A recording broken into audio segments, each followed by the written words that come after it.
Hello, everyone, and welcome to today's webinar, Key Strategies for Managing Student Loans and Other Debt.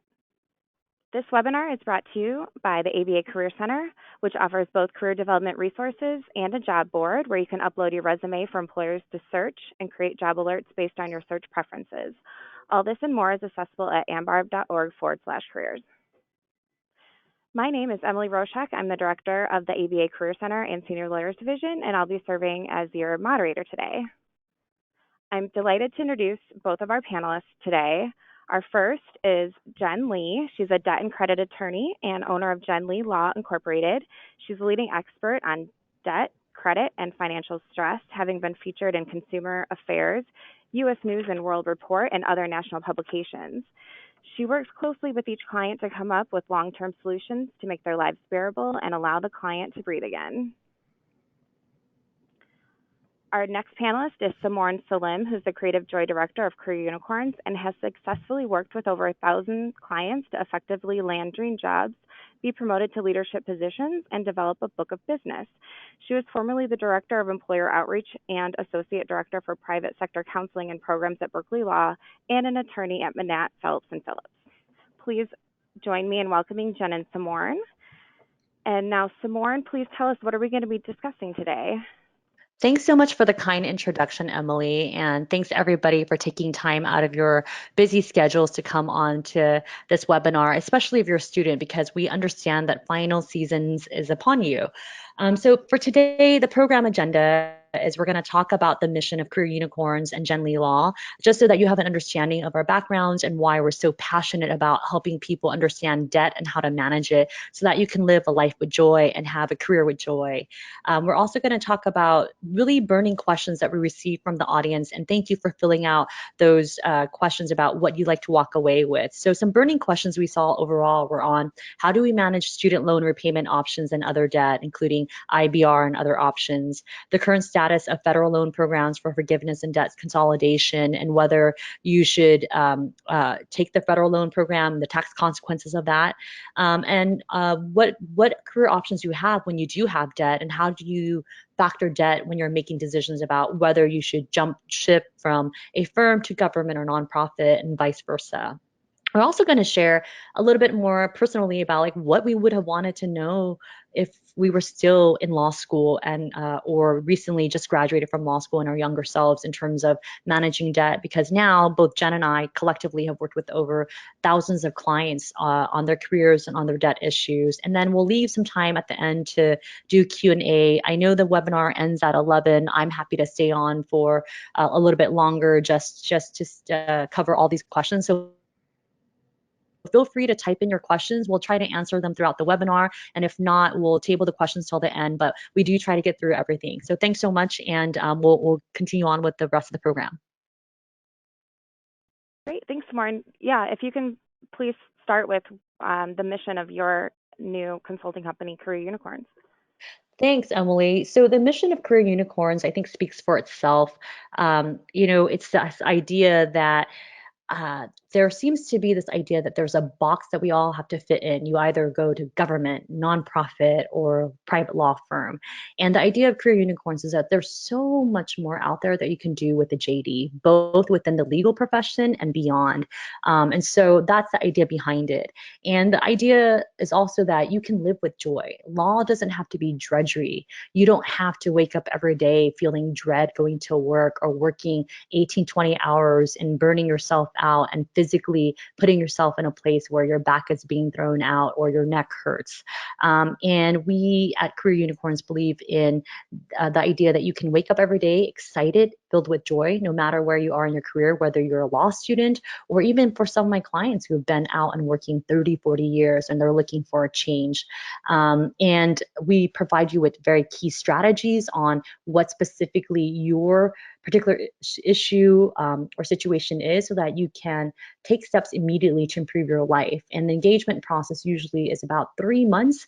We can see transformation within those 3 months, and that's about how long it takes for you to have consistent habits that lead to bigger changes. And when we're talking about consistent habits, they're not big. They're not like this momentous, like I'm gonna jump from being a big firm lawyer to now doing business development. It's not the case at all. We're talking about small, consistent things that you need to do in your daily life. Waking up with gratitude, taking time to breathe for a minute, taking care of your personal health. Those are the key foundation that you need to have to actually live life with joy and build a career with joy.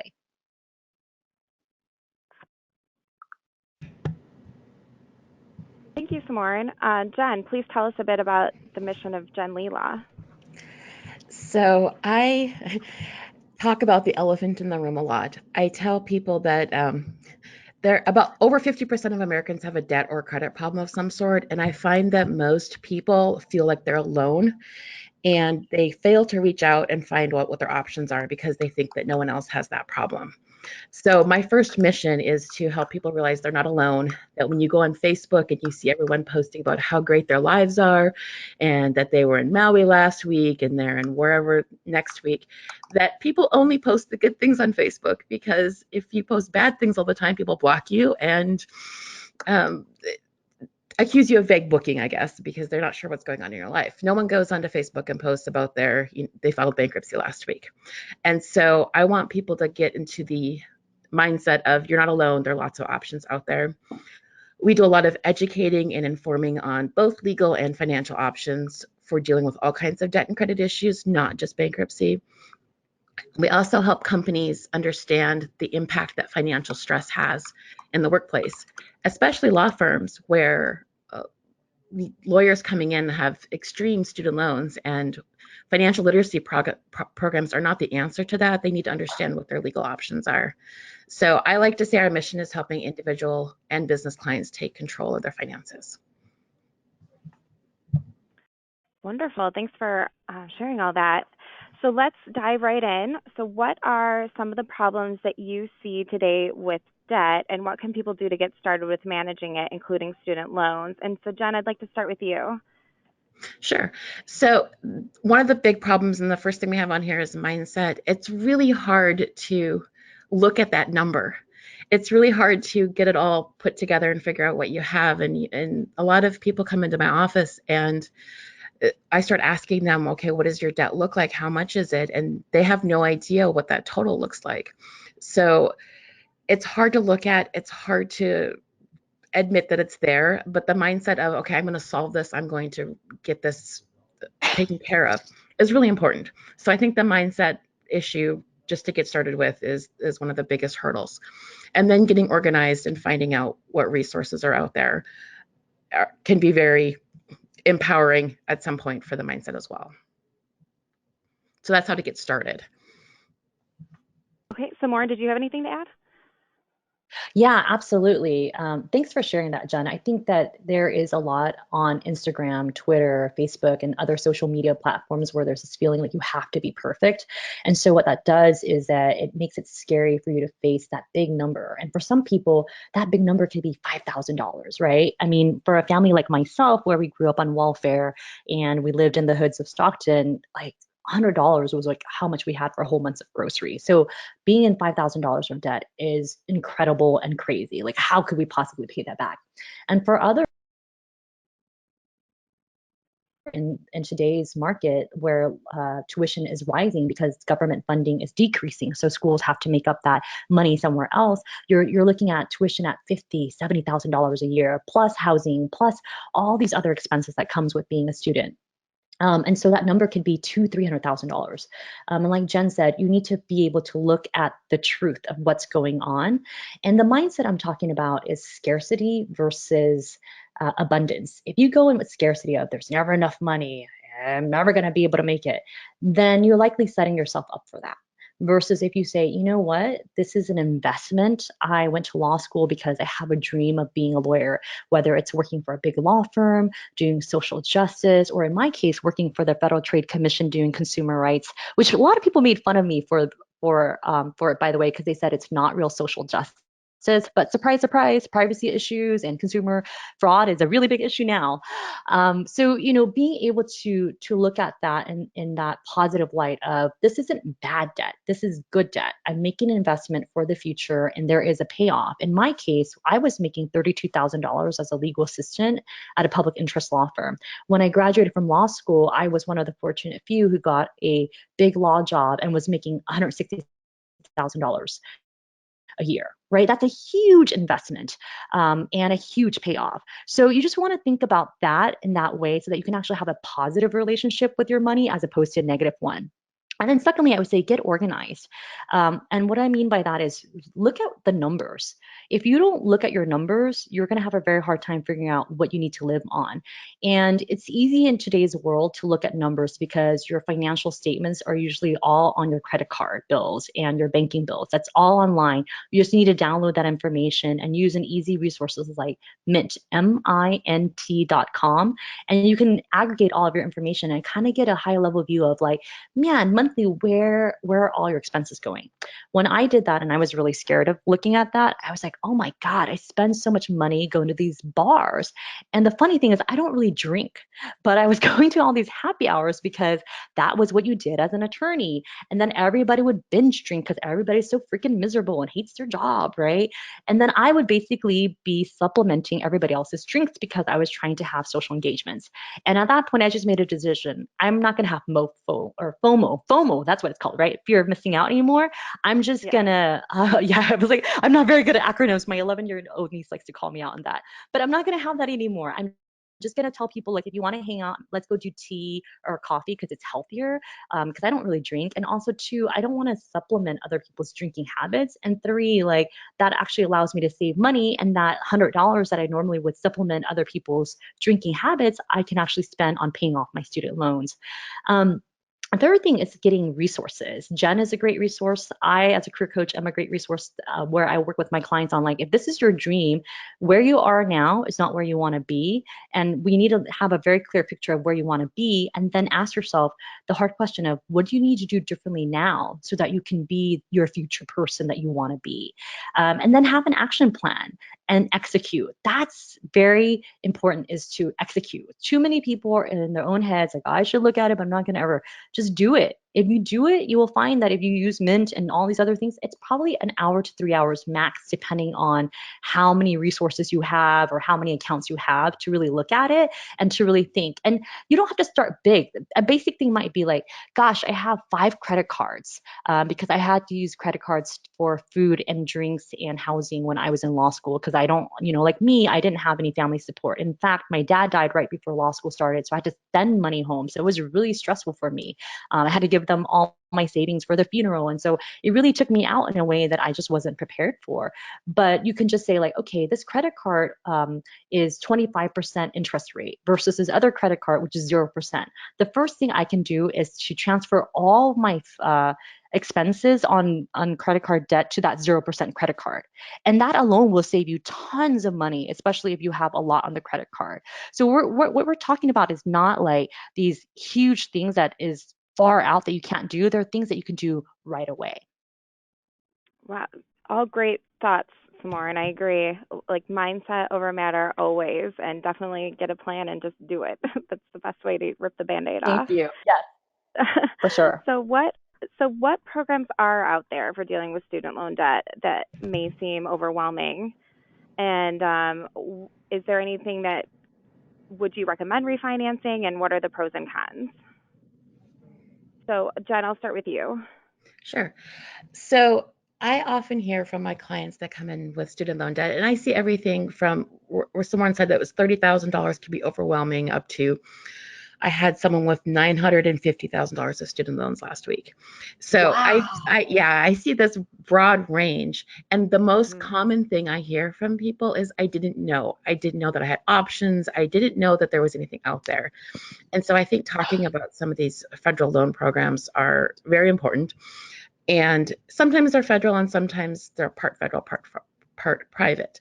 So on the current federal loan programs, there are tons of repayment options, and they make it fairly easy to go through and calculate on the education website what your payment looks like under different programs. So right now, most people, if you're not doing public service, are in an IBR program of some sort, or repay or pay are the different acronyms for them. And what I'm finding is people don't understand when to push for the right plan. So, for example, I had a client recently who was supposed to be on public service forgiveness, and I know there's been recent news about the number of rejected public service forgiveness applications. And she came into my office, we reviewed her public service, and they had denied it, but they didn't tell her that they had denied her employer as a public service entity. And so the reason was a technicality. They had checked the wrong box. Her employer had checked the wrong box.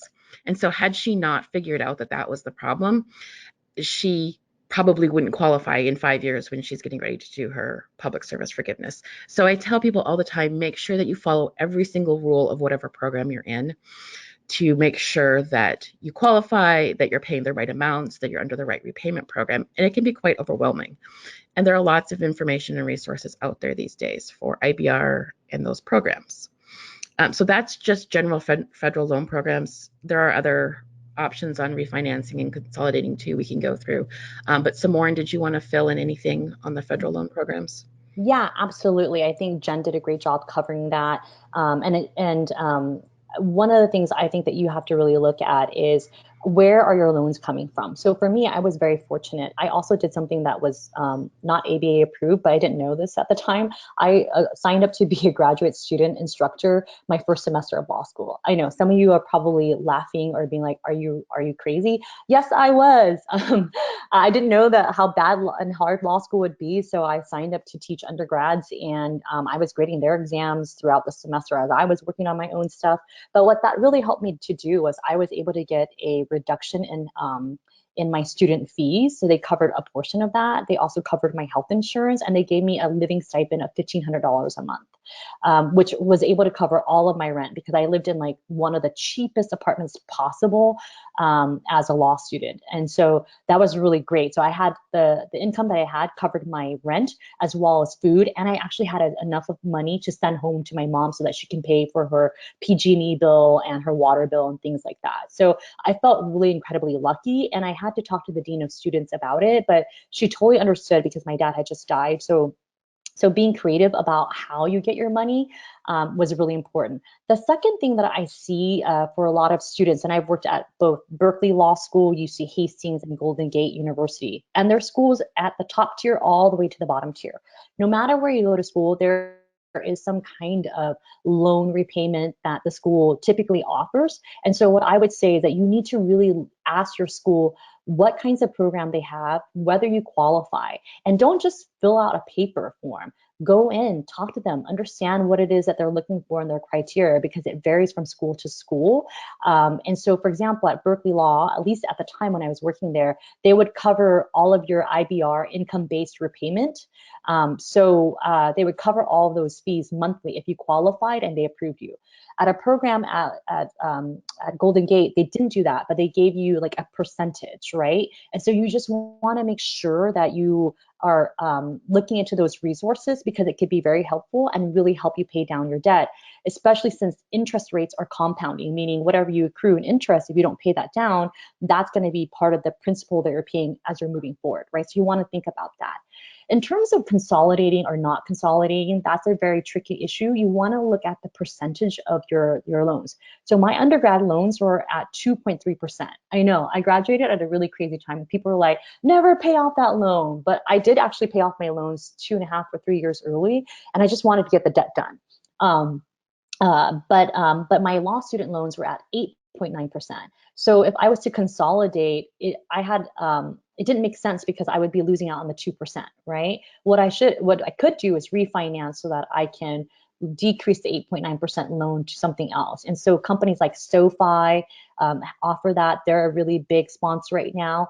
What I have found, talking anecdotally, and I have to say I'm not giving you financial advice or legal advice, you should find your own consultant for that, is that a lot of the students and clients that I worked with found that when they were shopping around for consolidation, First Republic Bank and a couple other banks were actually giving them lower percentages by like 1 to 2%, which doesn't sound like a lot, but if you have $950,000 in debt, that is a huge amount that you're saving every month. So what I would say is don't be lazy, search out, and people are more than willing to help you refinance because they want your money and they want you to pay them interest as opposed to another company. And that market is actually really competitive. So take this chance to empower yourself and make sure that you're actually like doing that. I'm hearing a buzz in the background, so I don't know if somebody is. Oh, thanks for handling that. And then the last thing is thinking about other options. So when I was studying for the bar exam, I did not have money, right? I was sending money home, and my brother, who is schizophrenic, just had a pretty big psychotic break. And so yet again, I have to send a lot of money home, and I had to figure out what I was going to do. So I did a couple things. One, I made sure that the bar study fund that I had from the firm, that I filed this very specific tax form so that they would take my taxes out at my current income rate, not like a projected income of what I would be making if I was at the firm. So I was actually able to keep most of the money instead of like paying half of it to taxes right away, right? So that helped give me some options. The other thing that I did was I actually have really, really good credit. This is why it's important for you to pay your debt on time. And I was able to get 3 credit cards at 0% interest loan. So what I did was I banked on transferring all of my higher interest rate debt to that card. And it was a pretty significant amount, like $30,000 or so. And then I was able to pay off that for a year with no interest rate. And I knew I was going to make money because I already had a job lined up, right? So it wasn't like this situation where my interest rate was all of a sudden going to balloon and it would be out of control. I had an idea, and I know it's unconventional sometimes for people to take out more credit cards, but you can use whatever tools are in front of you to be creative about it. And so what I would say is find the little things that can really make a big difference. For me, I saved, on $30,000. If you're looking at an 18% interest rate, that's a lot of money every month that you're saving. That instead of using it to pay interest, I was able to pay principal. And Jen, can you talk a little bit about the tax consequences of loan forgiveness programs quickly here? Yeah, sure. And I also want to talk about a little bit on the refinancing pros and cons. Well, we're there too. But the tax consequences are very interesting, and something's going to have to change with them.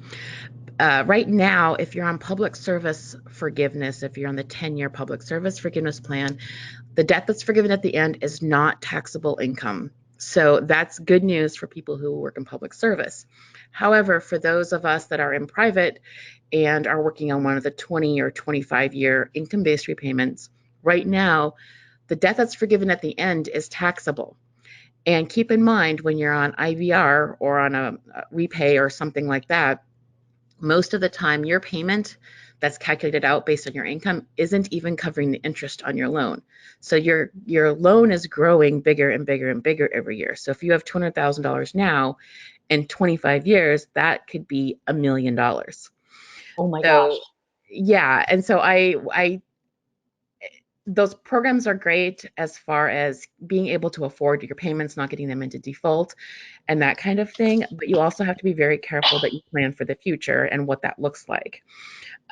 So right now it's taxable in the future. I don't know in 20 years or in 14 years when the first one comes around what it's going to be like, but just keep that on your radar for future. And of course, there are ways to get around that forgiveness debt, income, and taxes.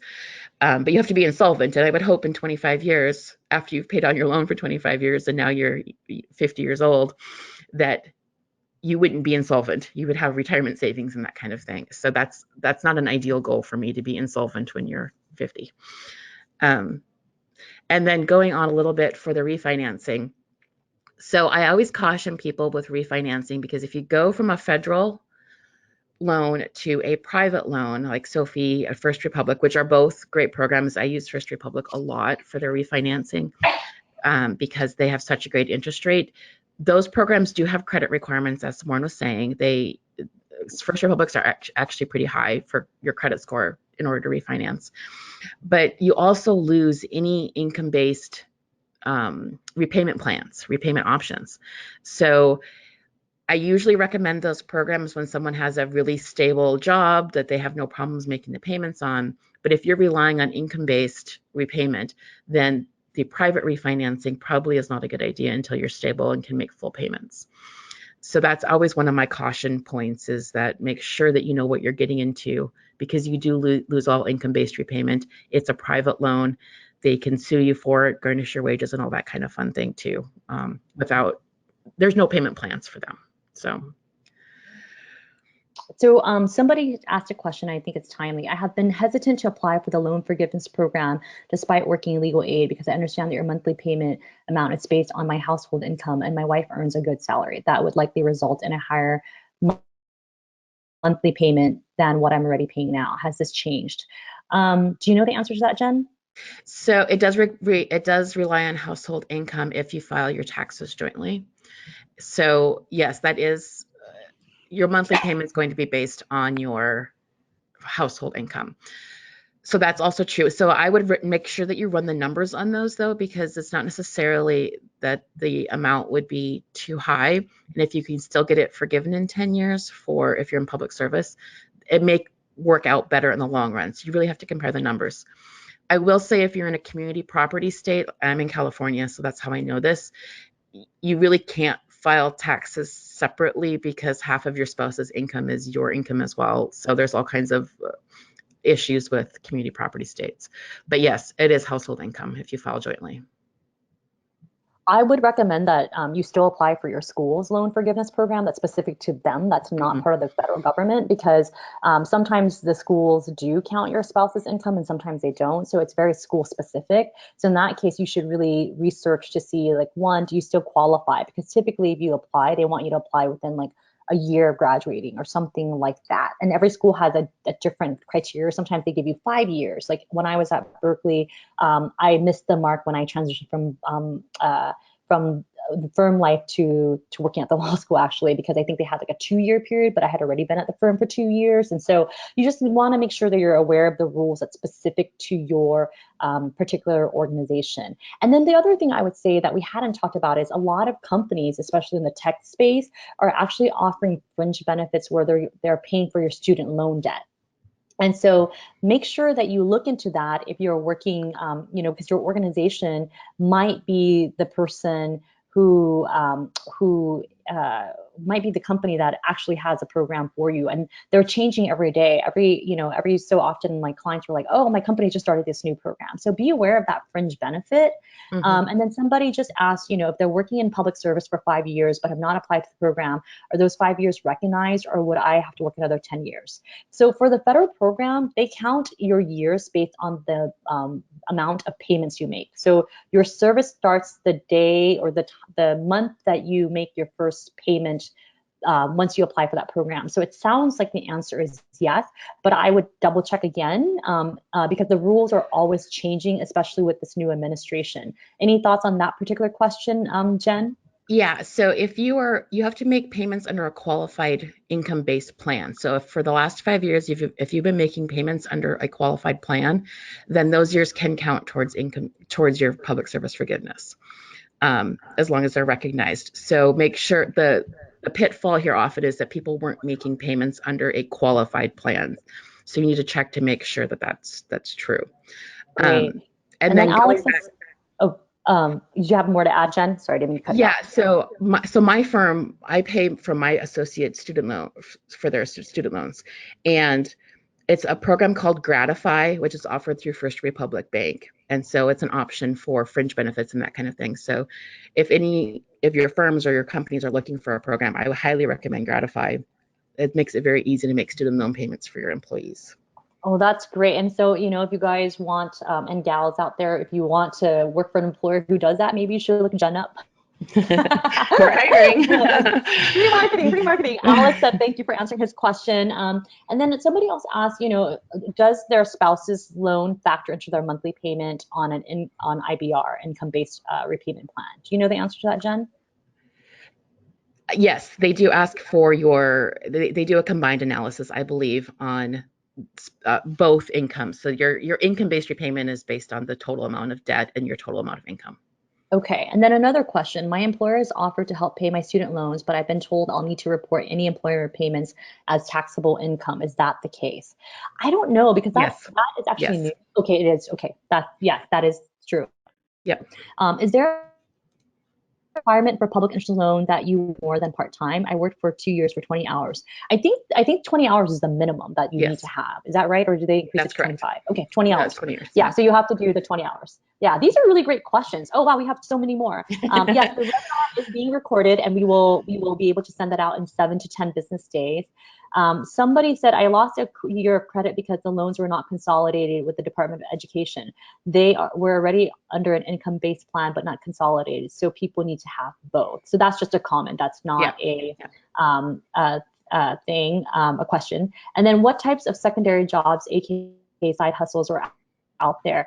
That's a question that we'll answer later in the webinar, because we're going to talk about career options, but we should move along to the next slide just for interest of time.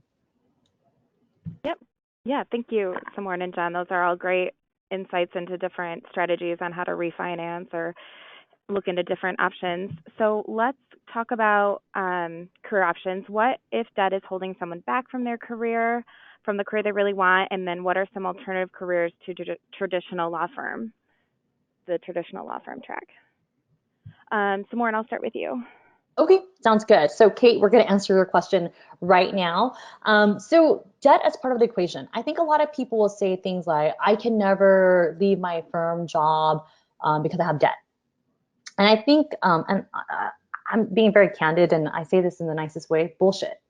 If you come out of law school making $190,000 a year, if you work at a big law firm, there's no reason why you can't leave the firm within a few years, because you should be able to manage your debt. Hopefully your debt is within, the $200,000 to $300,000 loan rate, right? And so what happens is that when you graduate, and it doesn't matter if you have a job that pays $50,000 or $200,000, what happens is you get so excited and you want to treat yourself, which is great. You should definitely celebrate and treat yourself, because law school was damn hard for me. I wasn't even sure I was going to graduate. And then of course there's the bar exam where you're like, oh my God, this was so hard.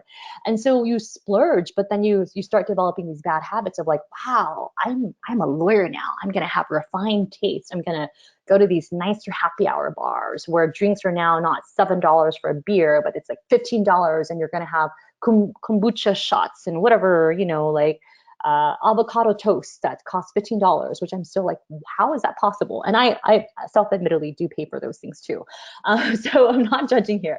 But then what happens is then you're not taking a look at your actual debt and looking at your financial freedom and your career options. So you must look at debt as part of, your career plans, and say like, okay, if I want to make a career change to go from big law firm to public interest where I'm making $40,000 a year, what does that look like? And then ask yourself the hard question of like, what are you willing to trade off to make that happen? Because every decision has a trade-off, right?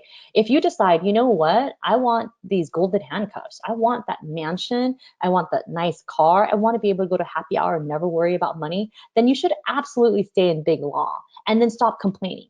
Stop complaining, because that's like the worst thing ever. I hate going to events where people just want to like talk to me about how sad their life is. I'm like, seriously, bro, you have it pretty good. You're like a white dude working at a big law firm, making a ton of money. You say you're like completely miserable. Lots of us who are women of color and, refugees are super oppressed. And we honestly, like, I understand that your pain is real, but yeah, get on with the program.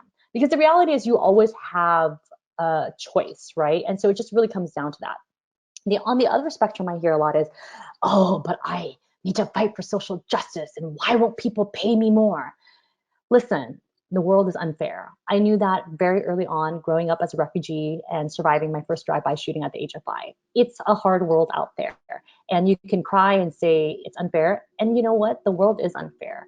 But you got to come to reality. If you make a decision to choose a career in public interest when you have the option to make more money, then you have to own that decision. And say like, okay, I chose this, and not be bitter and blame everybody else, and take ownership and say, how do I make living on $40,000 of income work in the Bay Area? And what that might mean is you go on this IBR plan, but then you also know, as Jen talked about, there will be some tax consequences. And you should plan for that because that is a 10-year event. That is not an unknown, surprising, emergency event. That is something that you know about, and you should figure that out. And you might want to hire somebody like Jen or somebody else who can run the numbers for you. So that's what I would say. In terms of alternative careers, there's so many things you could do with your JD, like this person who graduated from UC Hastings, and I don't think he passed the bar in the first time. He just decided he wasn't going to retake the bar exam, and then he took a risk in a little company called Airbnb, and is now like head of something division. I'm not going to say which one it is because otherwise you'll figure out who it is. But you can do that. But will employers question, well, why aren't you an attorney now? Absolutely. They will ask you those questions. You just need to prepare for it. And you might want to work with your career counselor, somebody like myself that coaches thousands of people through the interview process. But there are definitely lots of different options out there. And what I would say for your career is don't just follow the mold, right? Again, it seems like in law school, they have hundreds, actually sometimes thousands of you to deal with, and there's like 5 career counselors. It's not possible to give you all the tailored services that you need. But really, you need to take a step back from that and say, in this world where I have my legal degree that teaches me analysis and critical thinking, there isn't just go to a nonprofit, go to the government, or go to a firm. That is not the only 3 pathway out there. There are so many different pathways, and what you need to do is take a step back from all the noise outside and ask yourself, what lights me up every morning? What lights me up every morning for me personally is helping people. That's vague, right?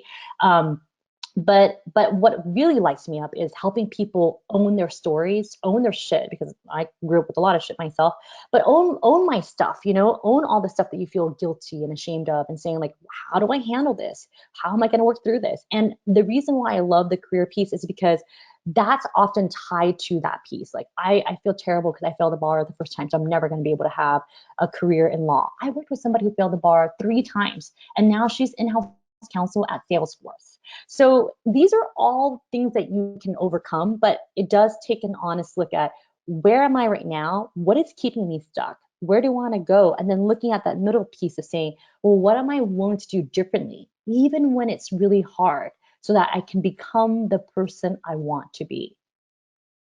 I'll hand it over to Jen. Yeah. So this is Jen. So I talk to a lot of lawyers and a lot of non-lawyers. My office serves everybody, but a lot of times the debt, looking at a career, is multifaceted. So there could be student loan debt, but then there's also credit card debt or a mortgage or that kind of thing. And so what I try to help people figure out is, what are options for dealing with student loans are very hard to deal with in bankruptcy. Credit cards are really easy to deal with in bankruptcy. So sometimes it's reorganizing things to make it all work out. And so when we're looking at careers, I opened my law firm straight out of law school. I had law is a second career for me. I came from the insurance and financial planning world prior to law school. And so I took advantage of those income-based repayment options in the first few years so that I could have my own firm and have the career that I want. I do agree with Samorn in that if you want something, you have to figure out what you're going to give up. So it's one of those things where you have to figure out, what debt do I have? What can I do with it? What are my options? And then how can I execute that plan? And leaving law completely, I see a lot of people doing that these days, and they don't necessarily leave law completely, but they're doing something in a different area that they're still using their law degree for. And I see this in myself a lot of these days because I do a lot of consulting, a lot of talking about debt and credit issues. It's not necessarily legal related, but it's just getting the information out there to people. So I see a lot of consultants, a lot of in-house people who are working in business, CFO, CEO, that kind of thing, where they're able to be an executive because of their law degree. It's very helpful. It taught us a lot of things in law school, how to think about things. So when I'm looking at career options, and when someone comes into my office, I always ask them, what do you want to do? What do you want to be when you grow up? Because that's what you should go after, and figure out what the path is to get there. And I was talking to someone yesterday, and we were trying to reverse engineer her path. So she told me where she wants to be, and then we were trying to make her debt and her current income and her credit problems matched where she wants to be. So a lot of times it's just figuring out that path to get there and asking for help. I see so many people who don't ask for help, and there's a lot of help out there. And so I really want people to understand, especially attorneys, we're so scared to ask for help and we think we should be able to handle everything. And I've taken many attorneys through the bankruptcy process because we finally reached out and we figured out ways to make their firms work and make their lives a whole lot better. Not a single attorney has ever come back to me and said, I wish I hadn't done that. They're all much happier these days, having worked through all the issues. But as attorneys, we have big egos and we want to think we can do everything on our own. So I think my biggest message for career options is if you want to do something, do it, but ask for help to get there and understand that there may be some trade-offs that you have to jump over a few hurdles before you can actually get there. I really appreciate that, Jen, and I want to follow up on that. I was working with somebody who graduated and she failed the bar the first time, ended up at a small firm where there were only 2 associates and she was the second associate. She was making like $60,000 a year, commuting 3 hours a day, and she decided to hire me. And I charge very high rates, and I don't discount because I believe that it's an investment just like your JD or whatever other degree that you want to get, right? This is also part of the investment. And through working together, within 1 month, we were able to get her a job in the city that she lives in. So she cut her commute time where it was 3 hours a day to 15 minutes each way, and was able to make a salary that was 3 times her original salary. Plus, I got her to negotiate for a signing bonus and a year-end bonus. And her bonus alone was more than what I charged her. So it does take an investment. And I think that for myself as a first generation professional, the daughter of refugees, it was really hard for me to think about paying somebody to help me build my business, or paying somebody to help me pass the bar exam, or paying somebody to help me with my own career issues, right? I have my own coaches that I work with and I pay them tens of thousands of dollars, but the payoff is worth it. And so, I started the conversation with your law degree is an investment. So is, paying an expert like Jen or myself, where you're trying to shortcut what you need to do because you don't have the time to do all the research. That's why you hire experts. And so that's something that I would encourage you to think about. Maybe you're not ready to invest that money, but you do need to take some kind of investment analysis when you're thinking about where you're spending the money, because that small amount that you're spending, which might seem big to you at the time, could lead to 10, 20-fold the results. So for example, I don't know how much Jen charges, but let's say she charges $100, but she's going to help you reduce your debt and your interest rates by $500 every month. That's an easy yes, right? So you just want to think about these things as you're working through it, and also be careful who you hire, because not everybody has credibility, and not everybody is honest and fair and has integrity. Some people are shady, and I've come across that and have made bad decisions in that way as well. So I would be on the lookout for that. There's several questions that have come through and we're going to try to answer them now. So I applied for income-based plans because I was barely making anything. I was approved to pay $0. Since then, I got a position at a firm. Do you recommend I should change the report or wait until I file my next tax return? Jen, do you know the answer to that? I usually just do it when you recertify. That's your certification is good for a year, and you can update it. But I would also, in the meantime, create a plan for what that looks like going forward. So don't just recertify right away. Figure out what your payment looks like and make sure that that's something you can handle. Really great advice. Yeah, planning for the future. I'm currently 6 years into making payments on law school loans under IBR. I'm counting on just staying on IBR until 25 years arrive and then the debt forgiven. Is it possible that loan forgiveness programs can go away by future Congress Act? Yeah. Yes. No. Yeah. Yeah, that's a hard one. Oh, yeah. The thing is, this current administration has really put a lot of strain on what that would look like. I think that the public pushback might be really strong. So my hope is that they would always grandfather people already on it into it, but nobody knows what will happen. But I also think that there will be such a public outcry that there would be some kind of way to figure out. It might just not be exactly what it looks like right now. So we can't actually answer their future because Congress will do whatever Congress wants to do. So just make sure you go out and vote, because you want people who are going to actually listen to you and listen to the fact that student debt is actually a huge crisis and a huge strain on people's freedom.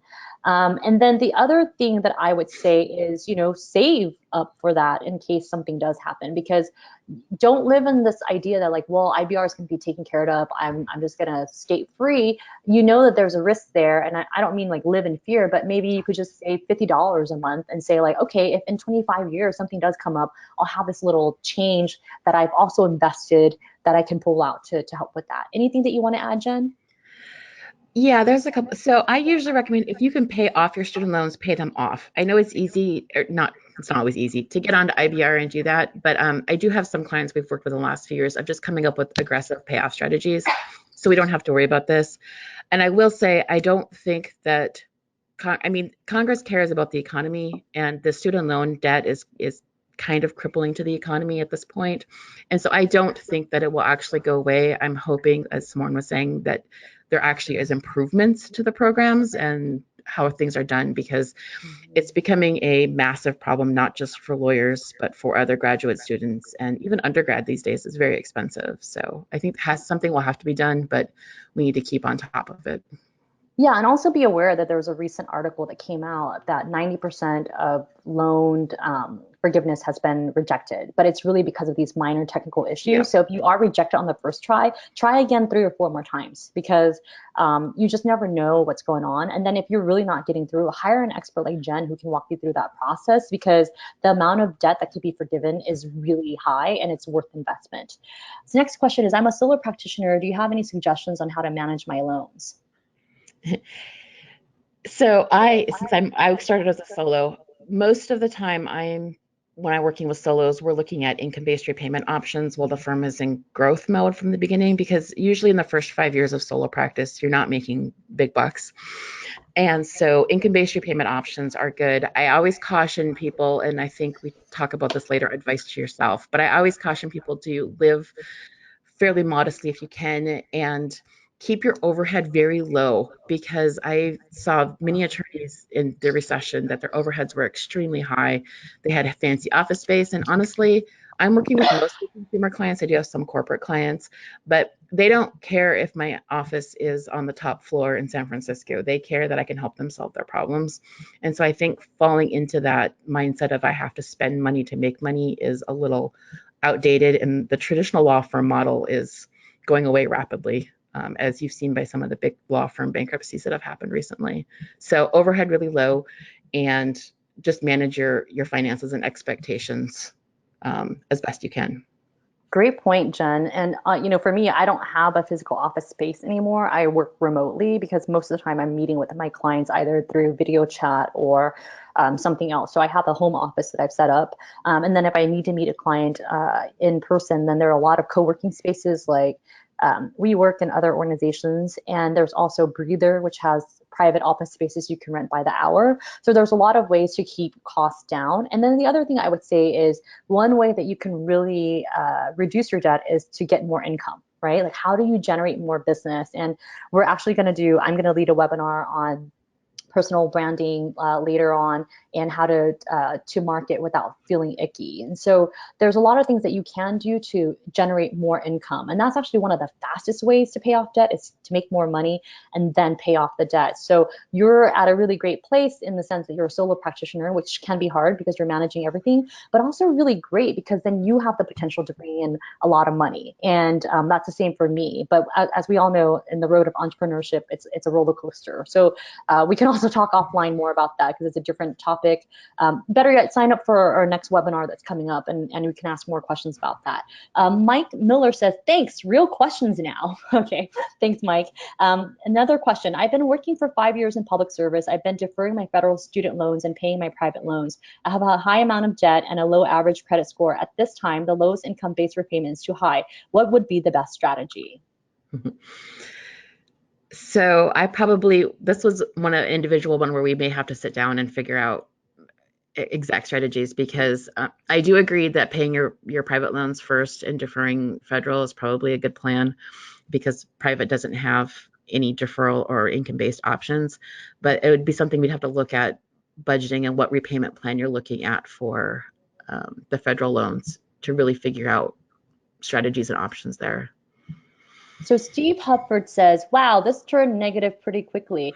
Uh, you know, if talking about debt and looking at the realities of how big debt is and like, you know, making sure that you're looking at the numbers and paying off as negative, then it is what it is. You know, I think that you can look at the debt and say it's terrible, blah, blah, blah. This conversation is not helpful. Or you can look at it and say like, wow, this is a chance for me to look at something that I don't feel good about. Maybe I feel a little bit of shame about my debt or feel guilty that I, you know, paid for a latte that I could have saved or whatever. And just to look at it honestly and say like, hey, I'm just going to accept the situation for what it is. There's just facts. There doesn't need to be characterization to the facts, right? And it's just a matter of honoring where you are in this moment and then figuring out where do you want to be and what do you need to do to make the changes to get to a different place. Because as Einstein says, if you keep doing the same thing, expecting different results, that's just crazy. So don't be crazy. You know, be real, be honest, and then also be hopeful. You know, this webinar isn't meant to be negative. That's why we have all these positive pictures of like debt paid. It is possible. You can do it. I paid off my loans after working for, you know, the law school, making $58,000 a year.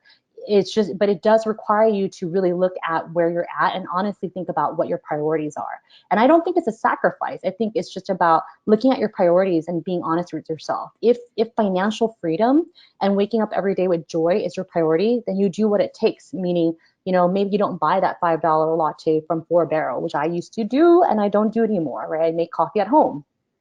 Because I would rather use that money to go, say, to a musical like Hamilton. So it's just really about taking a look at the reality and asking yourself, is this really a priority? Because if it's a priority, you'll do whatever it takes to get there. Do you have anything else to add about the negativity, Jen? Otherwise, we can move on to this question.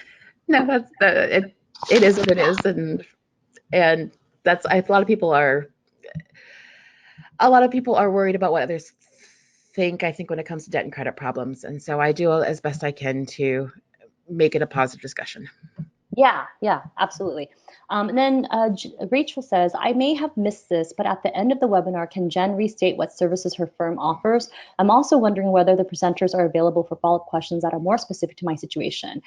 So Jen and I will have our LinkedIn information, and the best way to contact us is through LinkedIn. And when you do try to message us or connect with us, please actually say that you're from this webinar or you watched us, because if you just send me a LinkedIn and I don't know you, I won't accept it, just because I'm like, there's a lot of fake accounts out there now. So I want to make sure you're a real person who actually like has some kind of context. So just say like, attended ABA debt webinar, would love to follow up on X, Y, and Z. In terms of the questions, it kind of depends, right? Like Jen and I sell our services. So we're happy to handle questions that are 5 to 10 minutes to reply. But if you want like a real sit down, then you can invest in working with us and we can talk more about those options.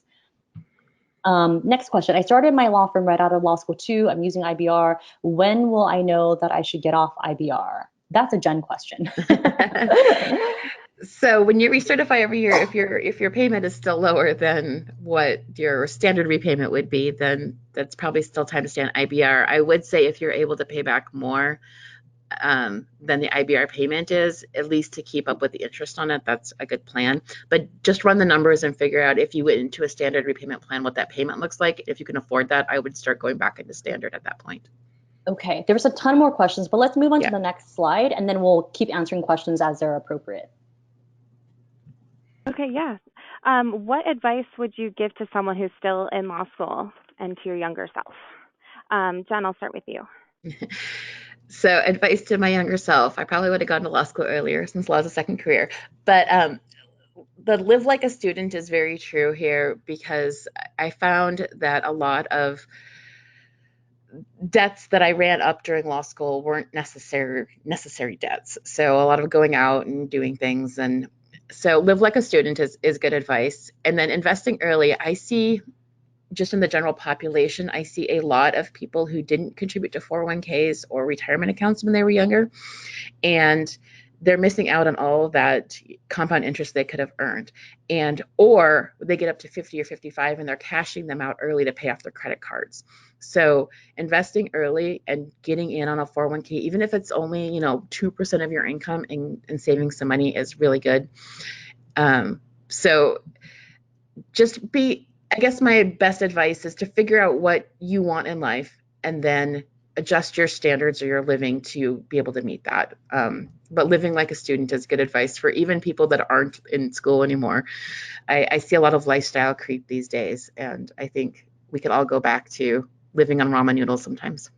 Lifestyle creep. I love that. Yeah, live like a student is like the model I go by. And when I say a student, don't, maybe you were a really expensive, luxurious student. Because I actually had friends whose parents were like Ninth Circuit judges and doctors, and they would like fly to London for a weekend. So don't live like that student. Live like my student. And my version of a student was I was so frugal. I wore free t-shirts from clubs I didn't even belong to. And yeah, that was how frugal I was. I didn't have to buy clothes for like the whole 3 years. And like the suit that I use, and this actually I think you should have invested in, and I should have, is in a nice suit that fits you when you interview. But I didn't know any better, so I just wore an old suit that like was a little too large for me. But hey, I still got a job, and if I could do it over, I probably would have bought a nice suit, because I think that did cut me out from some opportunities, because people were like, oh, you don't have good judgment because you don't have a suit that fits you. But in all honesty, I just didn't really care about how it looked, and I didn't realize how important that was to interviewing. And so that would be one thing I would invest in. So there's lots of free opportunities. I live in San Francisco. There's like a ton of events where you get all kinds of free foods, right? Like firms, bar associations, all those places are always having events, and there's like free food there. So you can always figure out ways in which you can reduce costs. If you save $15 for a dinner, or if you went out to some fancy dinner, it's $50 or $100. That's something you can save just by going to these firm events. One, you get to network and build your network and extend your community. Two, you get to learn something new, like something like here if you were going in person. And three, you get free food and free drinks. So that's also another way to like cut costs, is to think about where you're spending your money, but reducing costs in that way. So for example, when I was a student, I was super cheap. I like went to all these law and technology talks, not because I was interested in law and technology, although I was dating a dude that does IP law, who is now my husband. But because they had the best food in law school. And so, that's what I did. And I'm very proud to say I got a really good grade in mergers and acquisitions and technology. But there's just different ways to think about that. In terms of investing early, I think I was really scared to invest because, money was such a bad situation for my family. We were refugees. My parents never believed in putting money in a bank because the communists took over in Laos and then they lost everything, right? So this is like brainwashing since I was young. And so not brainwashing, but like good advice from people who've come from those places.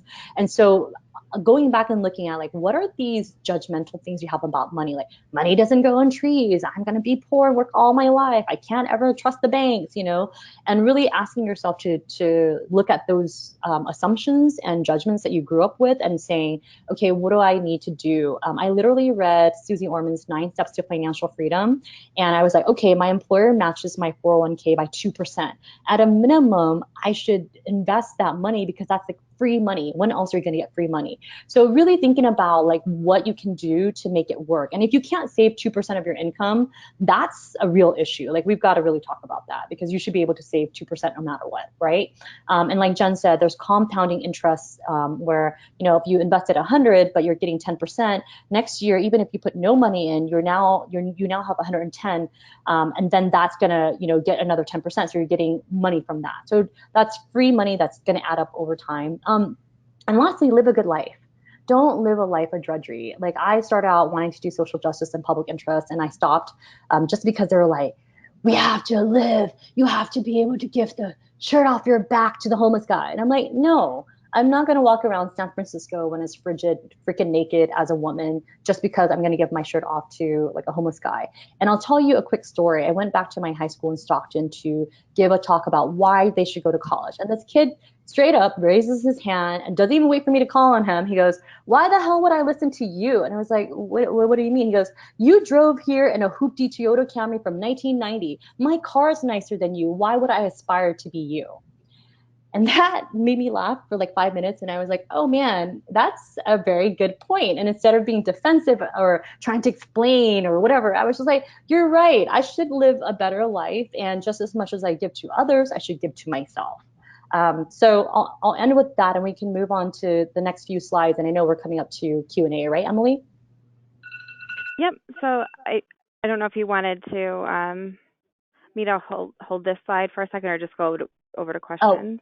We'll hold the slide. And so what we'll do is we know we're at the end of the webinar because it's supposed to be 11, but we can stay on for 10 to 15 minutes just to answer the rest of the questions because we do want to get to that.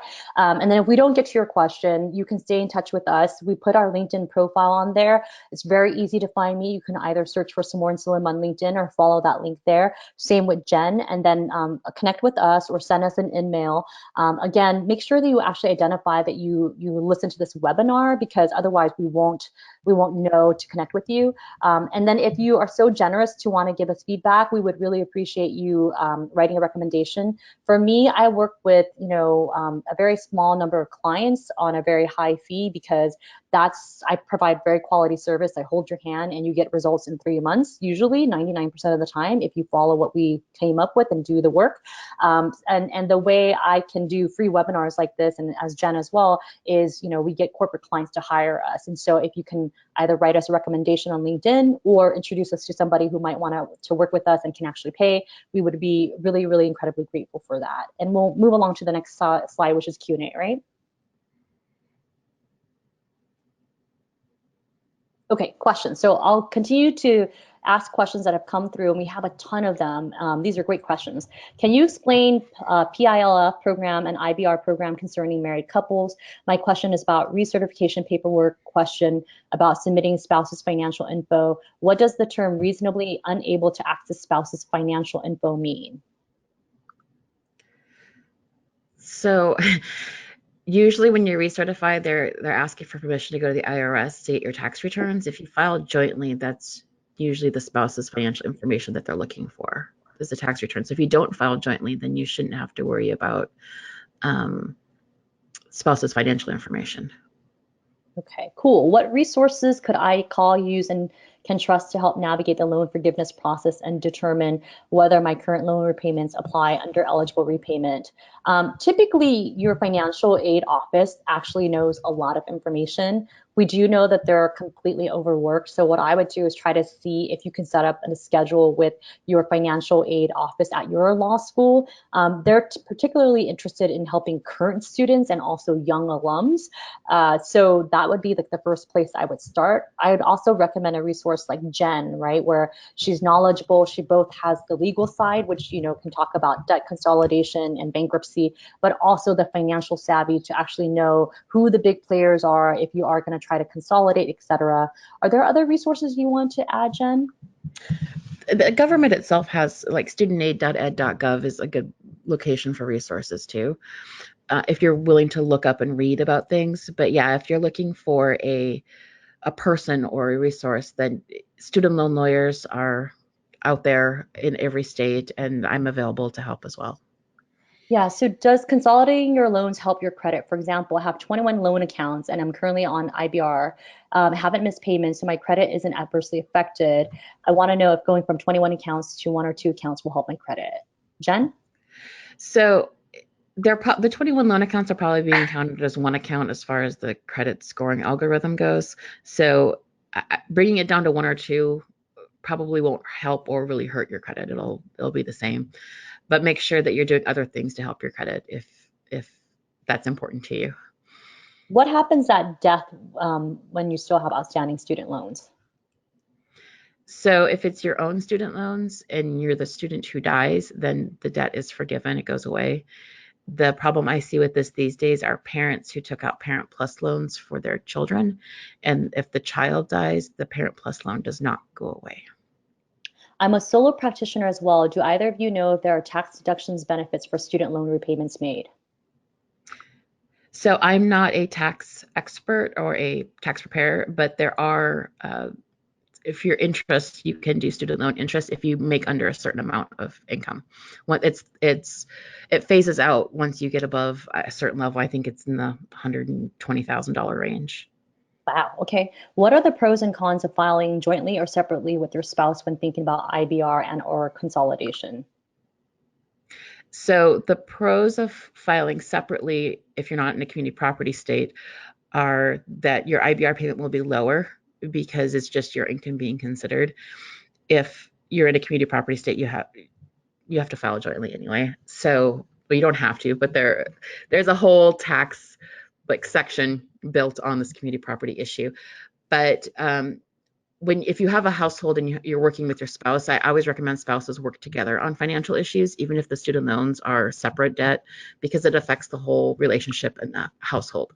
So the pros to working together on it, to me, outweigh the cons. But make sure you run the numbers both ways to figure out what it looks like long term when forgiveness happens and that kind of thing.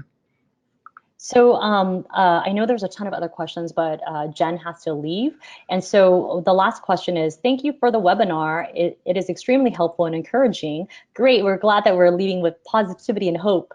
Is there another way besides LinkedIn to contact you? Yeah, you can email me, that's fine. What's your email? So my website is jenleelaw.com, and then my email is just jen@jenleelaw.com. And for me, the best way to reach me is via LinkedIn. So if you don't have a LinkedIn account, create one because it's free, and just contact me through that, and I would be happy to touch base with you.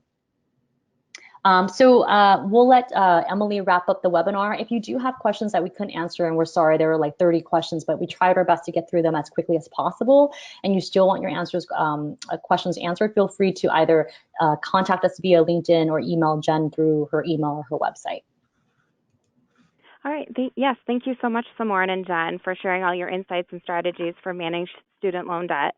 And thank you all for attending today's program. As a reminder, you'll receive a recording of the program and a copy of the PowerPoint and email later this week or early next week.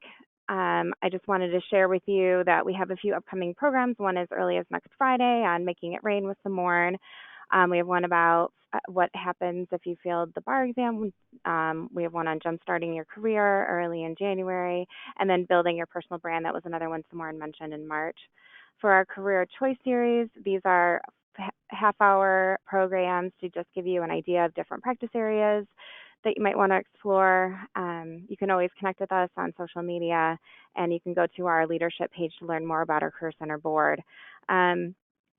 Thanks again for joining, and please take a moment to complete our short post-webinar survey before you leave, and have a great week.